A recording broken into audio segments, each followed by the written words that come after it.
Sim, eu assisti a Midsommar.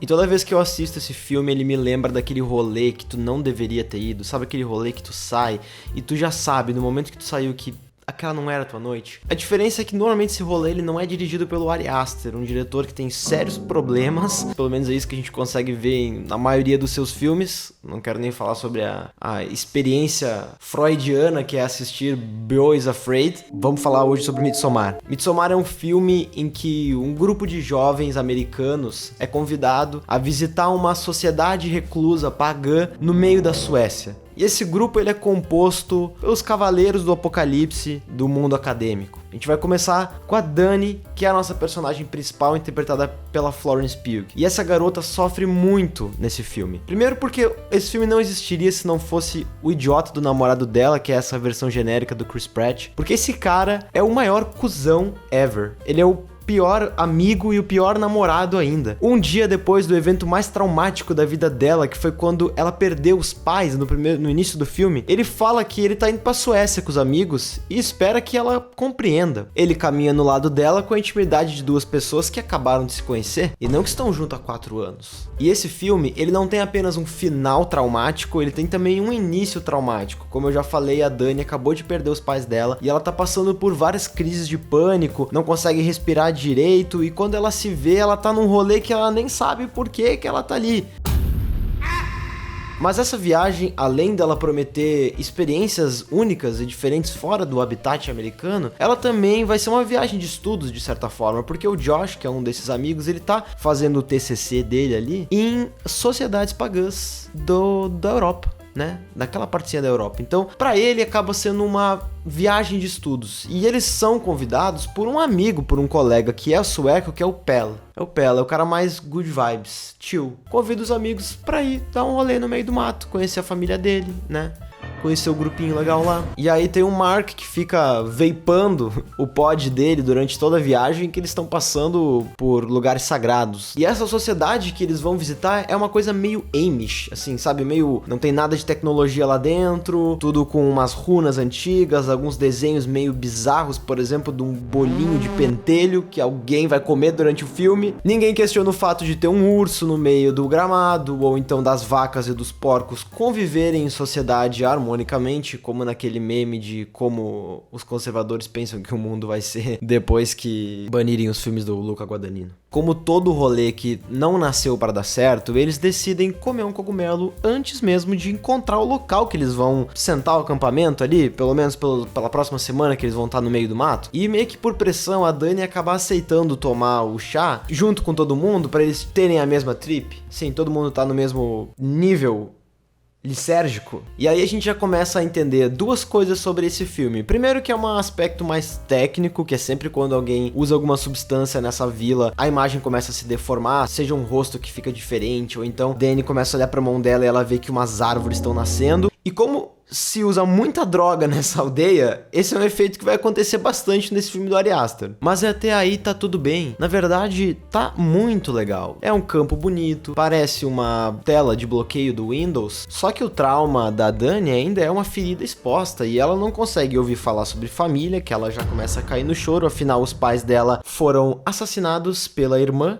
que cometeu que eu não posso falar aqui. E como o namorado dela dá um apoio emocional igual a um picles daria para uma pessoa, ela acaba passando por momentos difíceis e uma famosa bad trip. Hey, disconnected. Bom, esse lugar, ele é organizado realmente como uma Vila Amish. Quem já viu aí A Vila, aquele filme do Shyamalan? É basicamente isso, só que numa fotografia muito mais clara, muito mais aberta, né? Eu gosto muito desses planos abertos do Ari Aster, e esse é o terror, que inclusive em português ele tem um nome, tem um subtítulo, né? Que é Midsommar, O Mal Não Espera a Noite. E esse é um filme que não tem noite, basicamente, ou então são poucas horas de noite, e todo o terror e barbaridades e coisas perturbadoras que tu vê à luz do sol mesmo, muito claramente. E quase sempre vão ter flores e boas comidas, bons assados envolvidos. Mas o que tu não sabe é que esta vila um pouco Amish não é um lugar muito legal pra se estar. Tem também uma cabana amarela lá no fundo que alguém pergunta assim, o que é aquilo? E eles falam, ali vocês não podem ir. né? E sempre naquela vibe meio passiva-agressiva, que tu não quer perguntar muito, porque também tu não quer...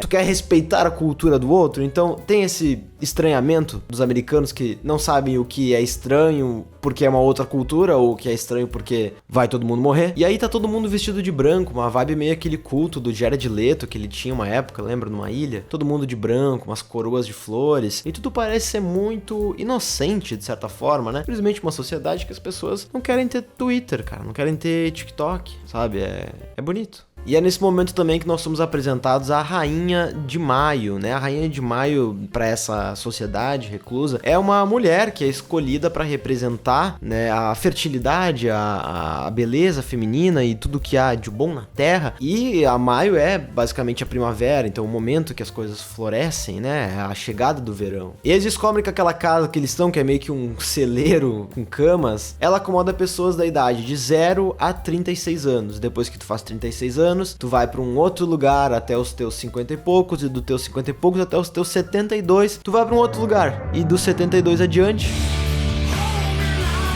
E depois de um dia muito longo, eles vão dormir, e o Pel fala pro grupo que eles precisam descansar, porque no outro dia vai ter uma cerimônia muito importante, muito legal. Ele fala o nome lá, que eu não vou lembrar agora, e o Josh, que é um dos mais letrados ali, e aquele que tá fazendo o TCC dele sobre essas sociedades, ele já toca o efeito sonoro da substância na cabeça dele, porque ele começou a entender o que é aquilo, né? No outro dia, as pessoas vão passar por uma cerimônia que ela começa num jeito muito legal, numa mesa, num formato geométrico um pouco interessante, eles começam a comer bastante, e no final eles tomam um conhaque, uma cachaçinha, um 51 da Suécia, e nessa cerimônia tá indo tudo muito bem, até o casal da ponta começa a cantar e fazer alguns sons que podem parecer culturalmente diferentes, mas até aquele momento estava tudo bem. Eles são levados com muito cuidado para um outro lugar, para uma espécie de rochedo que tem ali perto, uma espécie de pedreira, e quando eles sobem lá em cima, os dois se jogam lá de cima e batem numa pedra. E os americanos, que estavam acostumados a ver cops na TV e achar aquilo violento, eles ficam muito assustados porque eles não estavam esperando vivenciar um ritual em que dois senhores de idade se jogam no penhasco em direção a uma pedra para a morte iminente. Eles achavam que a coisa mais estranha que aconteceria ali seria a agricultura familiar, né? Inclusive nessa cena, que ela já é bizarra só pelo contexto, mas também pelos closes nas cabeças abertas daqueles dois senhores, ela fica pior ainda quando o velhinho que se joga, ele não consegue dar um peixinho como a senhora, né? Ela já entendeu que ela precisava...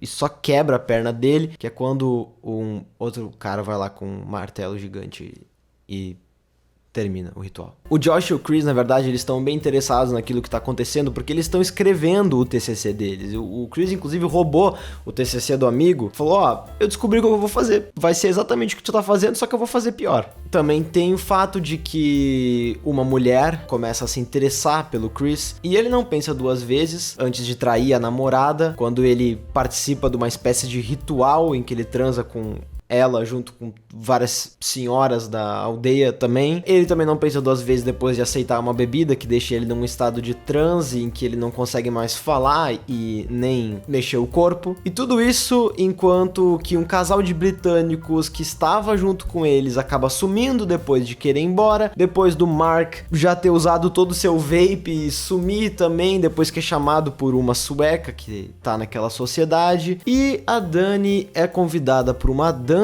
e que no final ela acaba ganhando e se tornando a Rainha de Maio. E a Rainha de Maio, na verdade, ela tem uma escolha muito interessante que a gente acaba descobrindo, que é a escolha de quais serão as pessoas sacrificadas aquele ano. E aí tudo começa a ficar sentido do porquê o Pel chamou aqueles amigos americanos pra ir no meio do nada de uma sociedade sueca. Não era porque ele queria mostrar que o mundo é maior do que um Starbucks. Esse filme nos ensina, sejam legais com as suas namoradas, porque quando tu menos espera, pode ser que tu se veja no meio de um ritual de sacrifício em que te dopam com uma droga que tu não consegue se mexer, te colocam dentro de um urso, literalmente, e colocam tu e mais 8 pessoas dentro daquela cabana que ninguém podia saber, só pra botar fogo e, enfim, ter uma colheita de trigo legal na outra semana. E o único momento em que a gente vê a Dani sorrindo é naquele momento que ela queima o namorado. Então, garotas que têm Midsommar como o filme preferido, estou preocupado com vocês.